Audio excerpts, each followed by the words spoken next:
Hi everyone, it's Angela from Broadhead Memorial Public Library back with another episode of Have You Heard? We are continuing to read The Mouse and the Motorcycle by Beverly Cleary with pictures by Tracy Dockeray. We do want to give Harper Trophy a quick thanks for allowing us to share the story with you this summer. All right, when we left off yesterday, Ralph had gotten himself into another predicament. Keith was sick and the hotel didn't have any aspirin, so Ralph decided he would try to go and find some, except he got himself caught in a water glass. All right, well, let's find out what happens next. "Wake up, Mary Lou, and look," insisted Betty. "I was getting up to stop the rattle in the window and caught a mouse." This news roused Mary Lou from bed, and the two young women knelt on the carpet to look at Ralph, who promptly turned his back. He did not care to be stared at in his misery, but it was no use. The women moved around to the other side of the glass. "Isn't he darling?" said Betty. "Just look at his cunning little paws." Mary Lou leaned in closer for a better look. "And his little ears, aren't they sweet?" Betty was delighted. It was disgusting. It was bad enough to be trapped and stared at, but to have this pair carry on in such a gushy fashion was almost more than Ralph could stomach. Cunning little paws indeed. They were strong paws, paws for grasping the hand grips of a motorcycle. "Oh, Betty, you don't suppose we could take him back to Wichita with us?" asked Mary Lou. "My third grade would love him." "So would my kindergarten," agreed Betty. "We could keep him in a cage on the ledge and all the children could bring him food from home. It would be such a good experience for them to have a pet in the classroom."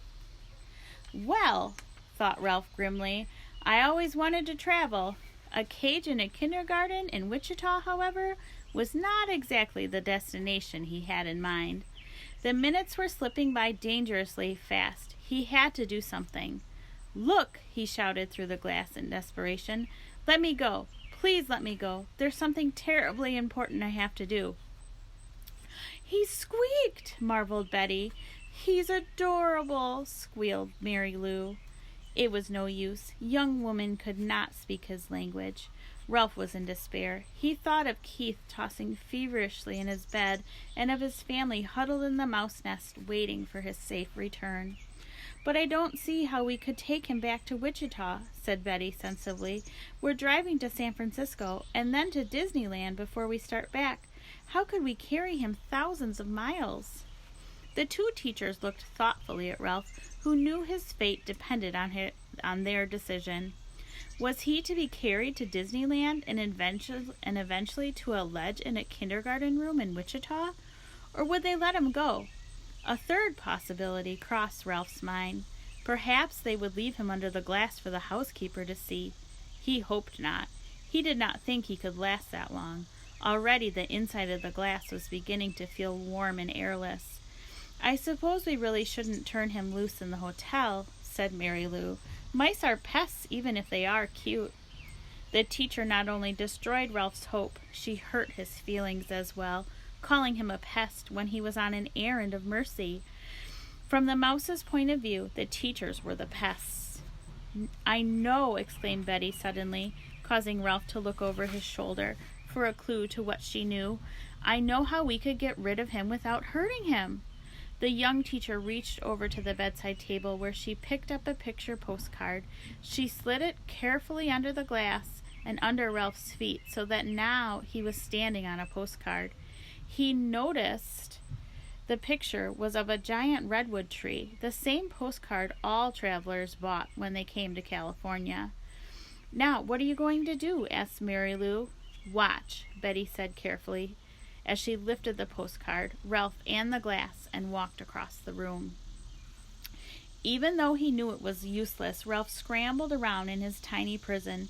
He was afraid she was taking him toward the wash basin. He had heard of mice being drowned by people who did not like traps. The teacher walked not to the wash basin, but to the open window. She held Ralph across the sill, removed the postcard from the glass, and gave it a little jerk that shook Ralph off into the vines that grew up the side of the building. "There," she said, and closed the window, leaving Ralph clinging to a vine high above the ground. And there's a picture. So Ralph has made it outside. All right, the next chapter is called An Errand of Mercy. "Owls," thought Ralph as he clung to the Virginia creeper and filled his lungs with cool night air that was such a relief after the stuffy drinking glass. "I've always wanted to climb down this vine and explore the ground floor," he reminded himself grimly, "and now I have to." Ralph had never before been outdoors, beneath the moon and the stars. He felt small and frightened and alone. Slowly, paw over paw, he worked his way along the shoots and tendrils. An owl uncomfortably close in the pine tree hooted, and Ralph huddled shivering in the shadow of a leaf, aware that he was losing precious seconds. A night wind rattled the windows, and the owl glided off across the parking lot. Ralph inched his way down the vine. It was a long, winding route, full of detours to the ground floor window, which, to Ralph's relief, was open.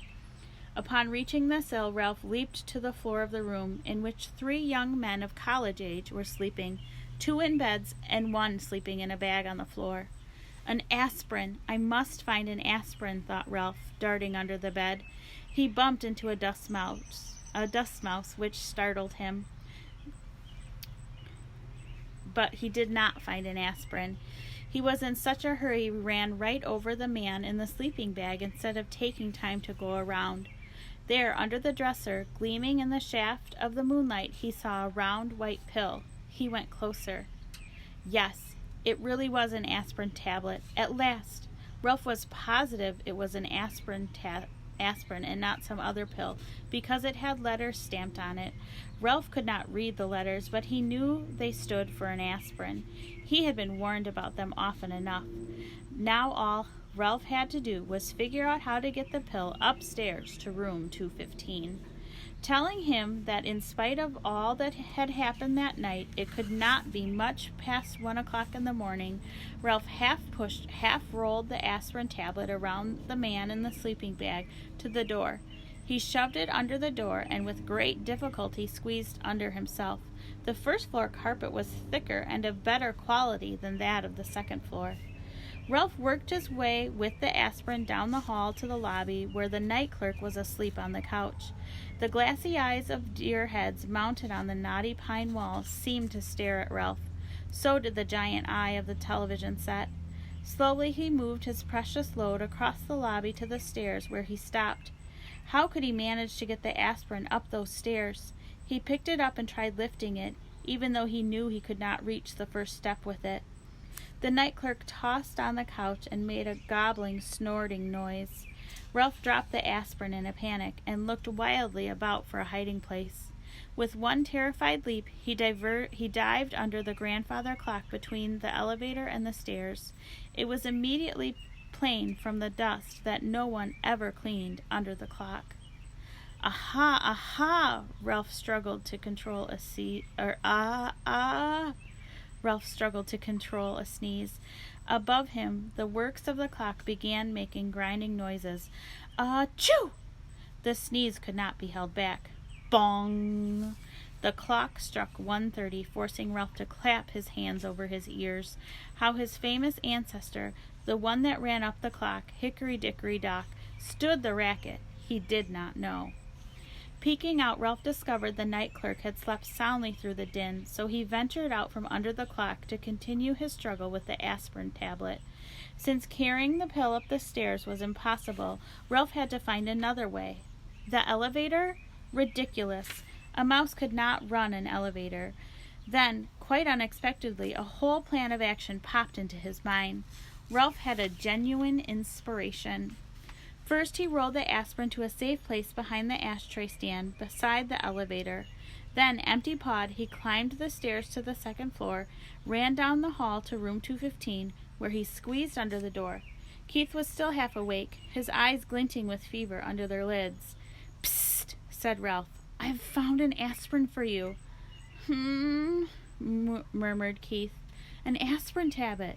Tablet, I've found an aspirin. Where is it? Keith was more awake now. Down on the first floor. Oh, Keith was obviously disappointed. Now wait, said Ralph. I can get it up here, but I've got to have some help. You have to let me take your sports car. You're too young, mumbled Keith. I am not. And it was true that Ralph felt very much older than he had when he lost the motorcycle. Come on, you need the aspirin, don't you? You already lost my motorcycle. Oh, come on! Ralph was growing more impatient as he felt the night slipping by. If you won't let me take the sports car, will you let me take the ambulance? I guess so. Keith did not feel equal to arguing with a determined mouse. He picked up his ambulance from the bedside table and set it on the floor. Here. One more thing, said Ralph anxiously. Do you think you could manage to open the door for me? I know you feel terrible, but it's the last thing I'll ask. Honest. And I promise I'll have the aspirin up here in no time. Keith sighed, but he slid his feet out from under the sheet, hanging onto the bedside table, reached over and opened the door. Ralph was already seated in the white ambulance with the Red Cross painted on the side. Wee-oo, wee-oo, wee-oo.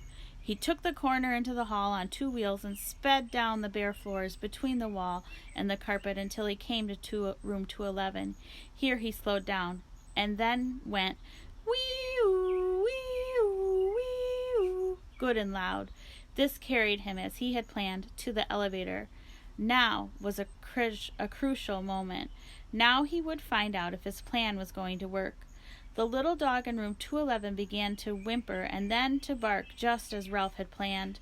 The moment the door opened and the man stumbled out with the little terrier in his arms. Oh, all right, he grumbled. I'll walk you. Be quiet, will ya? Ralph waited, his paws tense on the steering wheel. The man walked groggily to the closed elevator door, where he managed, in spite of the wriggling dog in his arms, to push the button. Soon the elevator doors slid open. Ralph knew that time was important. The man entered the elevator. The dog barked. Wee-oo, wee-oo, he said, hard enough and fast enough to shoot the ambulance at great speed across the yawning crack between the floor of the hall and the floor of the elevator before the man turned around.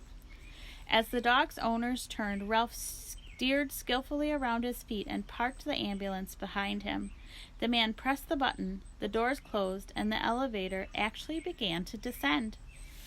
Do you know what you are? The man sleepily asked the dog. You are a nuisance. That's what you are. A 4-footed, hair-covered nuisance. The dog ignored his master. I know you're down there, he yapped to Ralph. If I could just get down, I'd get you. Ralph did not answer. He was taking no chances. He waited quietly inside his ambulance until the man had carried the dog out before he drove out of the elevator. He jumped out of the ambulance, opened the rear doors, seized the precious aspirin, and boosted it inside.